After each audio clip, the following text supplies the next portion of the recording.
Oke, halo teman-teman Binusians lah, halo semua yang ada di rumah. Perkenalkan nama aku Jarvin, aku dari Information System Laboratory.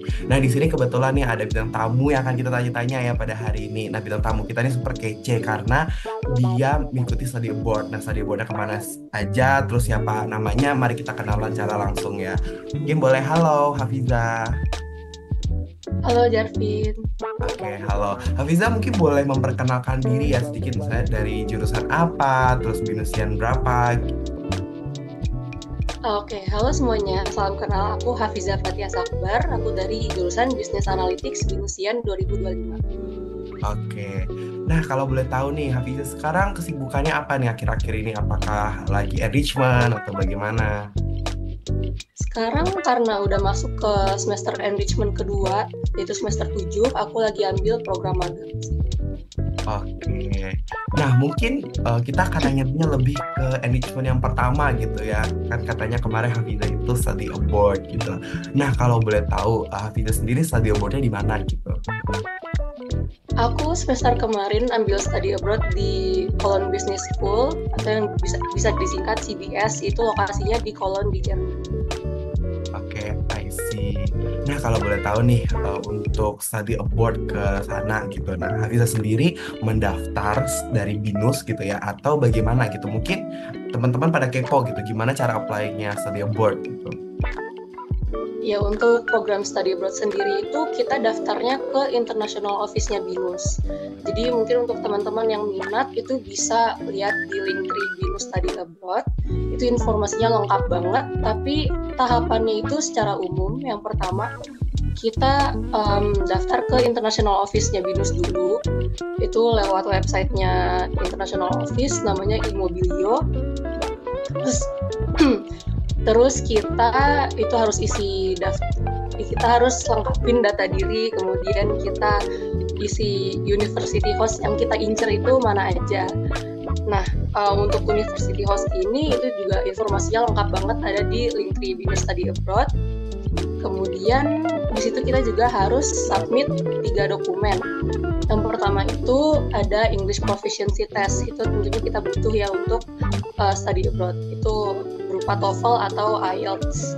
Kemudian kita ada Statement of Purposes, yaitu kita ceritain tentang diri sendiri, kemudian ceritain kenapa kita mau study abroad. Dan yang ketiga itu kita harus upload paspor kita. Nah, habis itu setelah upload itu semua, kita akan diinterview sama international office. Kemudian nanti kita akan tunggu pengumuman. Pengumumannya itu apakah kita dapat atau enggak, kemudian tawarannya itu dapat universitas yang mana. Nah, kalau misalnya kita setuju, kita akan lanjut ke tahapan selanjutnya. Nah, itu baru nanti international office-nya akan arahin kita sesuai sama arahan dari university host-nya gitu. Oke, I see. Wah, lumayan juga ya step by stepnya gitu. Nah, kalau boleh tahu kan tadi itu tuh cara apply. Nah, sebenarnya mungkin orang juga kepo nih sebenarnya ketika study abroad tuh kira-kira ngapain ya? Apakah ke sana itu cuma have fun atau bagaimana? Nah, mungkin boleh nih apa aja sih kegiatannya Visa ketika study abroad gitu ke Jerman? Oke, kegiatannya namanya juga study abroad ya. Jadi kegiatan utamanya itu tentu belajar. Kita masuk kelas, kerjain tugas, kerjain project, dan juga ada exam juga. Tapi di luar itu, kalau dari CBS sendiri itu bisa dibilang seenggaknya sebulan sekali atau 2 kali lah itu ada aja ngadain kegiatan. Kayak ada kegiatan yang kita misalnya tur keluar, tur museum apa, atau ada juga kegiatan yang di dalam kampus. Kayak misalnya waktu itu ada kegiatan namanya All Around the World Evening. Jadi di sana mahasiswa internasional itu diajak untuk bawa makanan khas dari negaranya masing-masing. Nah, itu lumayan ngebantu kita buat bonding ya antara international students satu sama lain. Jadi ya kayak gitu sih, ada acara di luar kampus, ada acara di dalam kampus juga. Oke, baik.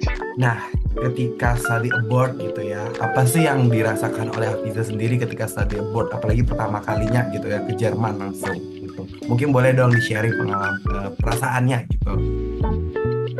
waktu itu pas berangkat itu tentunya aku excited banget dan juga lebih ke penasaran kira-kira tuh rasanya tinggal di Jerman, terus tantangannya itu yang aku akan hadapin tuh seperti apa, karena kan denger-denger tuh Jerman tuh kayak lumayan yang strict, terus agak ribet juga kan, banyak yang bilang kayak gitu. Dan kalau aku sendiri memang semester kemarin itu pertama kalinya aku tinggal sendirian jauh dari keluarga, karena selama ini aku nggak pernah ngekos atau semacamnya, aku selalu tinggal satu rumah sama orang tua. Jadi ini benar-benar pengalaman yang baru banget sih buat aku, jadi aku lebih excited tentang itu. Oke, I see. Nah, tentunya kalau misalnya kita mencoba experience baru gitu ya, apalagi katanya Hafiza kan pertama kali gitu tinggal sendiri dan di luar negeri. Nah, kira-kira tuh apa sih suka dukanya gitu saat di study abroad gitu? Sukanya itu yang pertama karena menurut aku ini pengalaman yang unik dan baru. Gimana kita harus pelajarin kota tempat tinggal kita yang baru, benar-benar jauh banget dari Jakarta gitu kan ya. Dan kita di sana juga kenalan sama orang banyak, orang yang beda-beda juga backgroundnya, dan apalagi sukanya karena aku pilihnya Jerman, jadi dengan punya visa student aja itu kita udah bisa jalan-jalan ke negara Schengen yang lain. Jadi sukanya itu karena kita bisa jalan-jalan yang banyak gitu. Tapi dukanya bukan duka gitu ya, cuma lebih ke karena orang-orang di sekitarku seperti keluarga gitu misalnya, itu belum pernah ada yang punya pengalaman tinggal di Jerman. Jadi kita nggak bisa yang kayak, aku nggak bisa yang kayak misalnya tanya ini tuh caranya gimana sih, karena mereka juga nggak bakal ngerti gitu kan. Jadi mau nggak mau itu semuanya harus dipelajarin sendiri, atau harus cari orang yang udah pernah tinggal di Jerman atau lagi tinggal di Jerman, terus kita bisa tanya-tanya ke mereka, dan itu lumayan ribet dan bikin pusing gitu ya, karena gimana pun juga kita pindah ke luar negeri gitu, itu pasti akan ada keribetan yang ya ribet-ribet itulah, urusan administrasi atau apapun itu. Jadi ribetnya itu kita harus cari info, harus proaktif gitu.